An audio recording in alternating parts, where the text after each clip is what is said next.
know we're doing our picks in a few moments. I am ready to say that the Green Bay Packers will represent the NFC in the Super Bowl.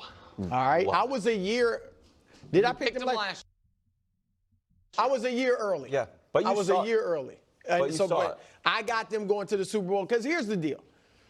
And I had them winning the division before the trade, but I think I said yesterday I was leaning toward picking Detroit. Yep. Their defense, if you looked at the Packers and you thought of a weakness, outside of maybe questions if you have them about Jordan Love, but their defense, it was, okay, the cornerbacks, the pass rush. It was really pass there. defense was the concern because of the corners and the lack and the of lack star of a pass rush. rusher. Yep. Now, Micah solves both of them to me because obviously you got a great pass rusher. Rashawn Gary is good. Good. And he's been getting double teamed all these years. Now, he's not going to be the one getting double teamed. It's going to be Micah. So you pencil in Micah's 12 sacks. Then Rashawn Gary's might go up to double digits. And then the cornerbacks don't have to cover as long because we got a great pass rush. So the defense was 6th last year in scoring defense. All right, top 5 overall defense. So I think they're going to have a top 8-ish defense, if not much better. I mean, I mentioned the EPA before, just the gap. Green Bay was 4th in defensive EPA. So that now you add, I'm just saying, Josh, you for the gotta take this day analytics. off. Josh, you got to stop. We did the show well for 4 years. Hold on. Never talking about it. Josh, we did it for 4 years. Josh and is here's the problem, bro. Nick uses it when it supports his argument. You use something, DVOA, whatever it is. You throw stuff out. I never once used it. But you're going and because here's hard the thing on it. is, No, and I'm it's like just you're like saying. adjusted or not adjusted. Bro. Well, look, I'm here for the streets, and I'm here for the analytics geeks. So all you guys, I'm hitting all cylinders. But the defense, I think, is going to be much improved. Okay, it already was good. Okay, all right. good. So can I? And the offense, I think Matthew Golden's going to be a number 1 receiver. J-Lo, bounce back year, big year. Yes, okay, I got them. I respect the take. This is just such a huge bet on Jordan Love. Yeah. Because listen, what the Packers had, in my opinion, was a bunch of good players. Yes. And I agree. I'm not certain, aside from their safety, they had any definitively great players. Now they do in Micah. But you do this because you believe your quarterback is ready this very moment. And you might say, I understand the initial reaction is, well, Micah's 26. Like, it's, you're going to have him for a long runway, and you are. This trade, it will be at its best immediately for them and be more costly as the time goes on.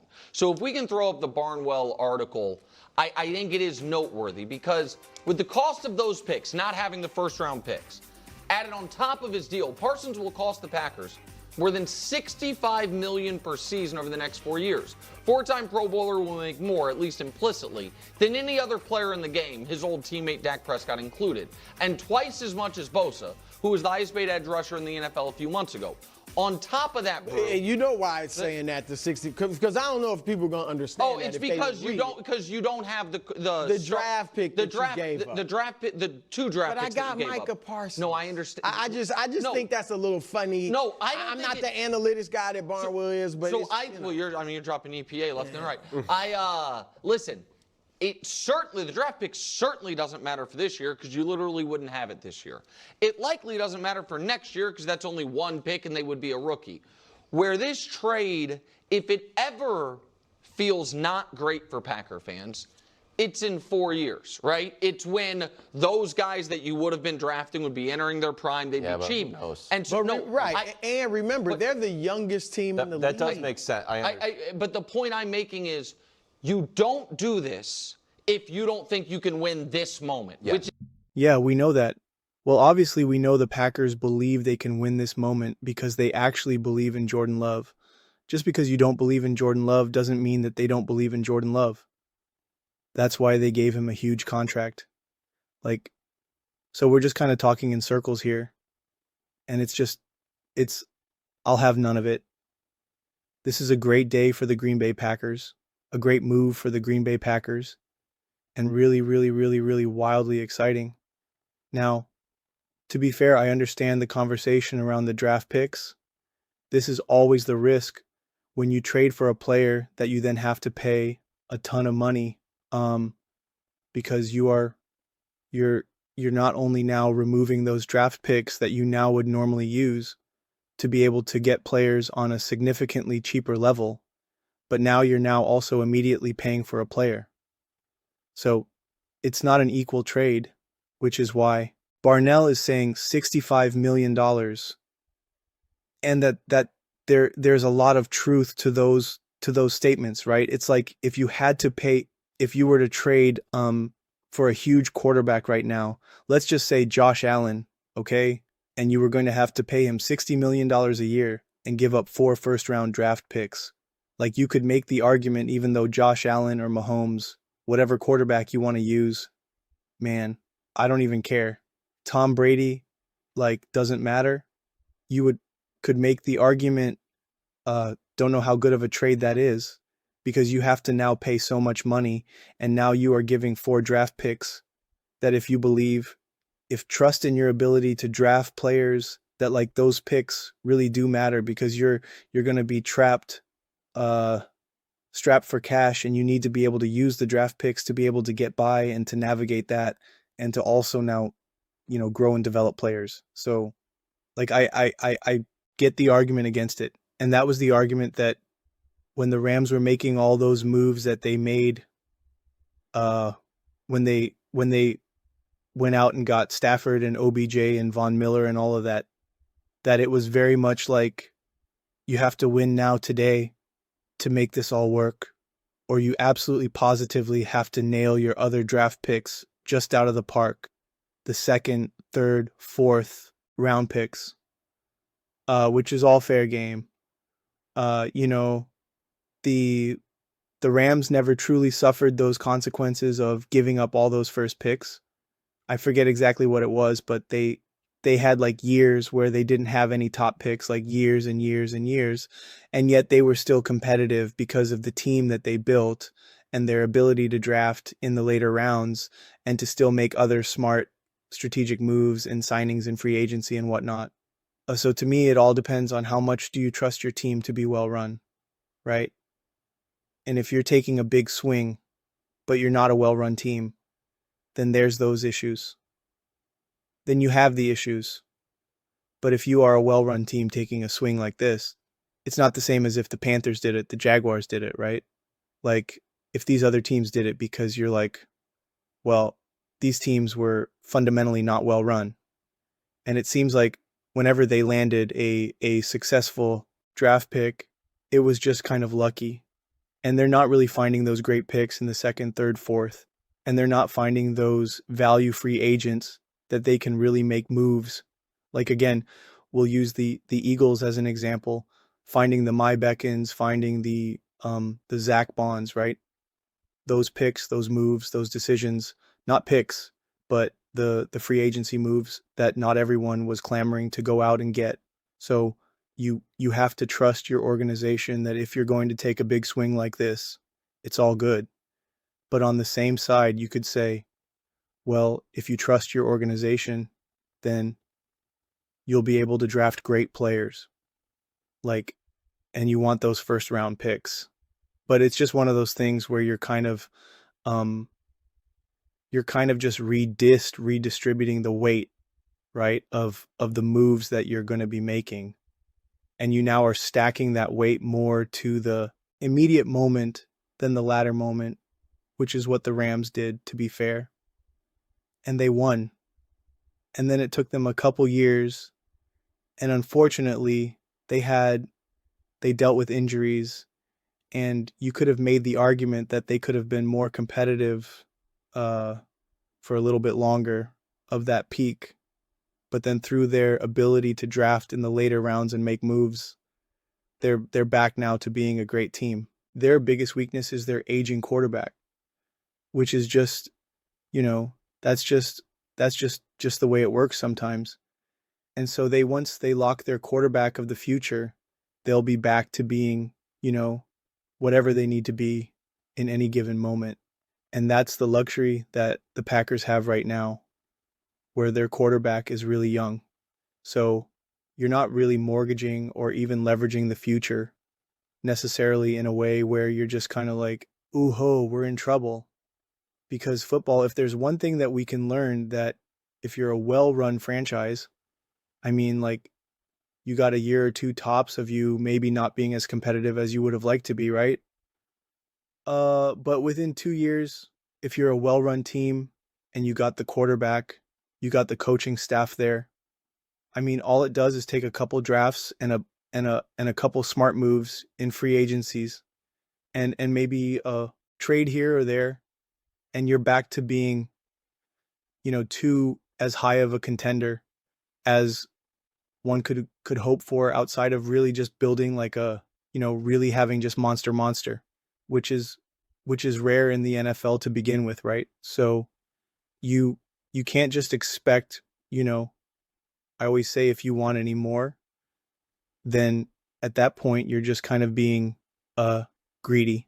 And that's why even with this question right here, to kind of answer it straight up, ready to say Packers are the best team in the NFC, because I'm not really prepared to say any team is necessarily the best team or that, because I don't really know what that means in 2025 right now. I really don't. And I think that it's fair to say that the Packers are bona fide 1,000% undeniable, no ifs, ands, or buts, true contenders.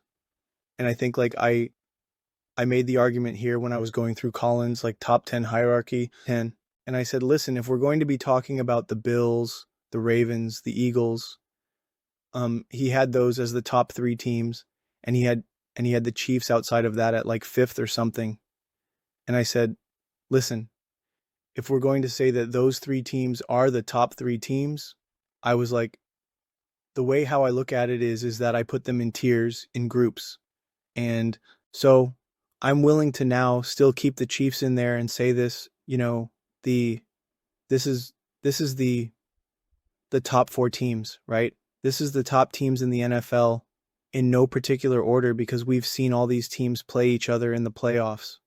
And it's just like, have at it, man. Let's see what happens. And not in. And to me, I think it's fair to say that you could put the Packers in that tier, but I think it's also fair to say we haven't seen this team play together. We haven't seen them be healthy. That they still have to prove to us that. And they do lack the experience that the Bills, the Ravens, the Chiefs, and the Eagles have of this continued playoff success or continued, pretty big playoff performances. Ravens, you can make the argument, are kind of teetering that, which is, fine. That the Packers don't necessarily have that quite yet, which I think is fair, right? Obviously the Chiefs won the Super Bowl. Obviously the Eagles won the Super Bowl. The Bills, obviously Josh Allen is just an absolute monster. And they were just in the AFC Championship last year. And the year before that, the Ravens were in the AFC Championship. And they just both keep losing to each other. So it's just like the Packers have to just kind of reintegrate into that conversation before you can start to say they are bona fide the best team in the NFC. But to be fair, it's like I'd make that argument about many teams who just made a big swing like that. And listen, I believed in the Eagles last year and believed that they were Super Bowl contenders, and they obviously won the Super Bowl. And I wasn't ready to say that they were the best team in the NFL, just like I'm not ready to say that they're the best team in the NFL this year, because I'm never really comfortable using the past as too strong of a predictor. But as you guys know, I had been incredibly high on the Packers, and was frustrated how last year unfolded, and still believed in them this year and was excited. And I was also going to be like, I do believe the Lions are going to take a step back, and I think the Vikings can take a step back, and I think the Bears are going to take a step forward. but I also think the Packers are going to take a step forward. That was kind of like my whole argument. And I was just like, all right, like, to me, it's going to come down to, can Ben Johnson and Caleb Williams, solidify themselves? Can they say, no, no, no, no, guys, we're the best coach quarterback duo in this NFC North? And it's like, and I was like, well, it's really up to the Packers to be like, no, no, no, no. Matt LaFleur, Jordan Love, we have the continuity. Jordan Love's got the greatness. Don't sleep on him just because there was some injury issues last year. We are the best coach quarterback duo. And if they prove to be truly a top coach quarterback duo in the NFL, and you have the roster and you add in a Micah Parsons, well then, yeah, man, it's beast mode.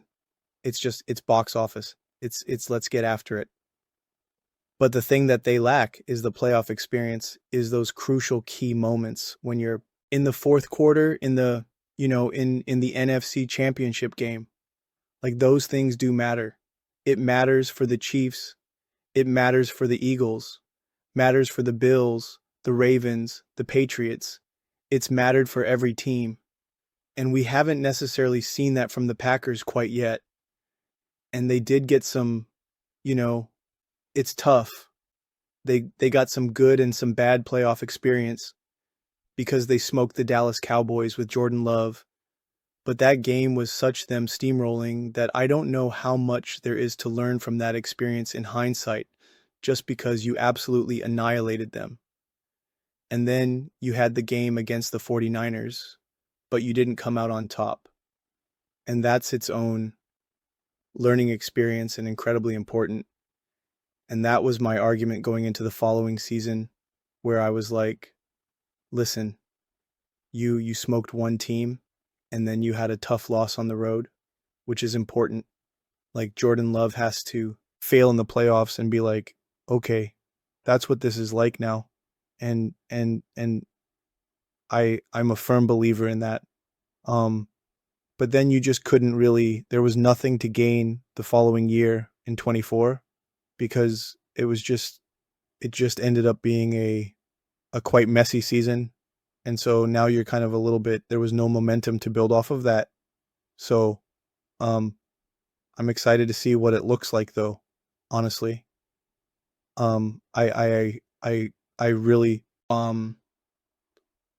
but you would still say that it's just like a team like this needs to show that they can step up and play the biggest in the biggest moments, right? Whether at home, NFC Championship game, on the road, divisional round, whatever it may be.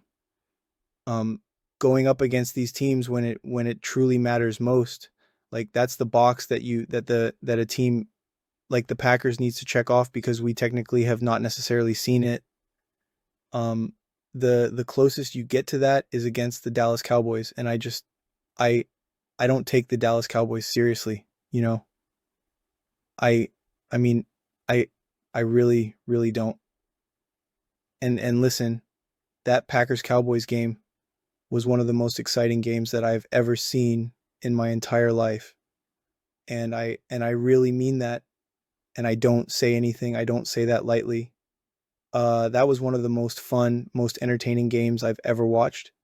But in the grand scheme of things, it'll, for the players that really matter, like Jordan Love here and Matt LaFleur obviously being the play caller, it's in terms of what you learn and how you grow, how you evolve, how you maximize your own potential.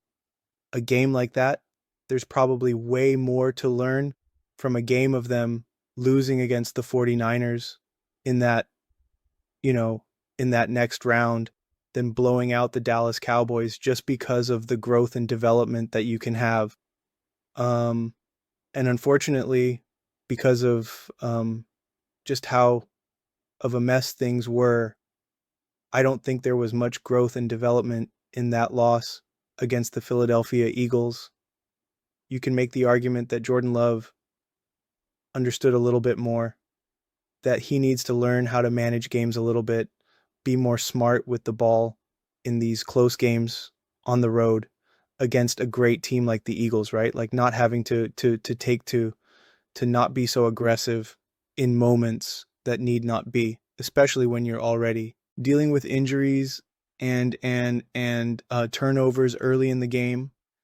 So like there's some growth and development there, but like I said, it was just such a mess of a year that it just part of me just feels that they're just like, nah, let's just throw last year out and we're starting anew here. And that's why you go out and get a first round wide receiver. That's why you go out and get a Micah, right? Like they're not like, hey, we learned our lessons, now we're moving forward. They're like, no, no, no, no, no. We have to kind of hit like a mild reset button here. And I think that the moves that they've made, considering how aggressive they've been, would kind of prove that kind of highlights what I'm saying here. So either way, it's exciting. And I think the Packers, obviously a massive brand and obviously plenty of momentum behind them going into the season. But I don't think there was that true like, oh yeah, Green Bay Packers, here they are. And now they've obviously immediately jumped to the second best NFC odds. Fifth to win the Super Bowl. Honestly, at the end of the day, like that's what I'm trying to say. It's like that's all you could ask for right now, right? Anything more than that, you're greedy. If you're like, no, we should be number one in the odds at top 2 to win Super Bowl. It's like, no, like there's still some there's still some road that needs to be proven, which again I think is totally fair. And as someone who believes in the Packers, it's like I think that's fair. So I think it's exciting, and I'm happy that the Packers are making this moves. But it is funny just to hear Nick just be like, well, the what the Packers are saying that they kind of believe in Jordan Love. And it's like, yeah, they believe in their quarterback that they paid a couple $100 million. Like, no way. They believe in the quarterback that they've watched for years and years and years, both on the field, off the field, in actual real NFL games, practices, yeah. I think they have trust